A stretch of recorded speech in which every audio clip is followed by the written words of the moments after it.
All right, let's dive into one of the most critical security issues of our time, the absolute collapse of our ability to tell what's real from what's fake online. We're going to see why even the experts, the very people we trust to spot a fake, are failing badly. Let's just start with this number because it should stop you in your tracks. 90%.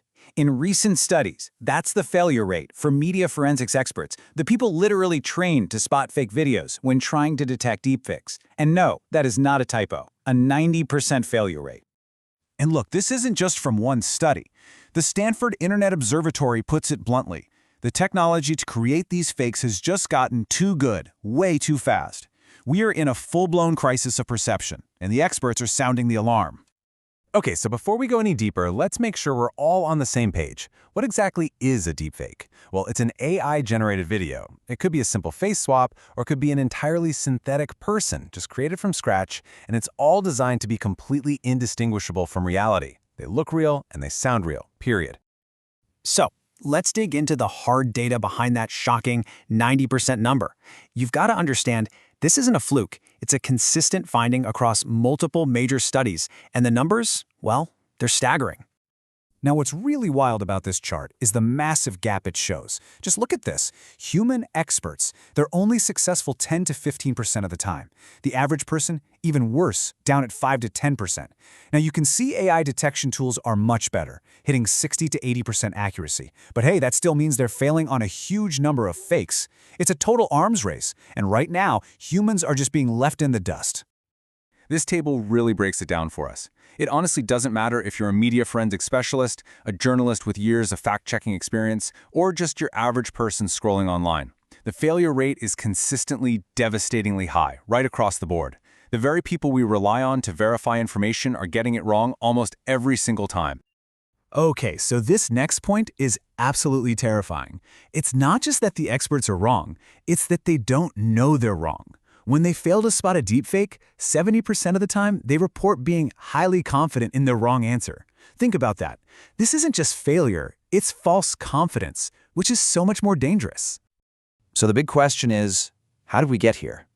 I mean, this didn't happen overnight. It's the result of a rapidly accelerating arms race between creating deepfakes and detecting them. And as we're about to see, detection has, well, it's fallen right off a cliff. This timeline really shows the alarming speed of this collapse. Back in 2017, experts could spot about 80% of deepfakes. Pretty good, right? Just 2 years later, that plummeted to 50%. By 2021, it was a measly 15%. And today, we're hovering around 10%. The sheer speed of this decline is the real story here. It just shows how exponentially this AI generation is improving. But look, this isn't just an academic problem or a collection of scary statistics. This failure of detection has massive real-world consequences that are hitting finance, personal safety, and our entire society right now. This is not theoretical. $25 million. That number represents a single financial crime. A company lost over $25 million because an employee got a call from a deepfaked voice that perfectly mimicked their CEO ordering an urgent wire transfer. When the audio is perfect, trust itself can be turned into a weapon. And this reveals the truly dark side of this technology. The overwhelming majority of deepfakes, we're talking 96%, they're not for political memes or harmless fun. They are non-consensual, abusive videos primarily targeting women, used for harassment, for revenge, and for blackmail. The harm they cause is profound and it's lasting. And the impact just ripples outward from there, shaking the very foundations of our society. It erodes trust in news, in government, in everything. It creates something called the liar's dividend, a world so full of fakes that actual bad actors can dismiss real events as deepfakes, and they can get away with it. And it poses a fundamental challenge to our justice system, which has relied on video as solid evidence for decades. So what can we actually do? Since our own eyes can be fooled, we have to fall back on our critical thinking. First, just be deeply skeptical, especially if a video makes you really angry or scared. Those emotions are exactly what they're targeting. Second, always try to check the source. Where did this thing actually come from? Third, look for corroboration. Are multiple, reliable news outlets reporting the same thing? And finally, just use your common sense. Does the context of this video actually make any sense? This all brings us to the future. I mean, if this trend continues, where are we headed? What happens when our ability to detect these fakes drops from a measly 10% all the way to 0? The state of the arms race right now is crystal clear. The tools for creation are becoming faster, cheaper, and easier to use every single month.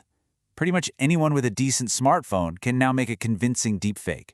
Meanwhile, detection technology is constantly playing catch-up, and it's losing.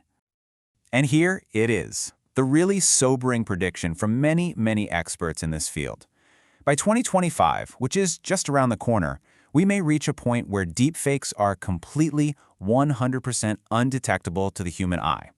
Not a 90% failure rate, a 100% failure rate. A world where no human, no matter how much training they have, can tell the difference. And that leaves us with this final massive question. For centuries, our whole society has been built on the idea that seeing is believing. But we have reached a point where that is no longer true. When video evidence can be perfectly fabricated, when our own eyes can't be trusted, what do we anchor our sense of reality to? What can we possibly trust?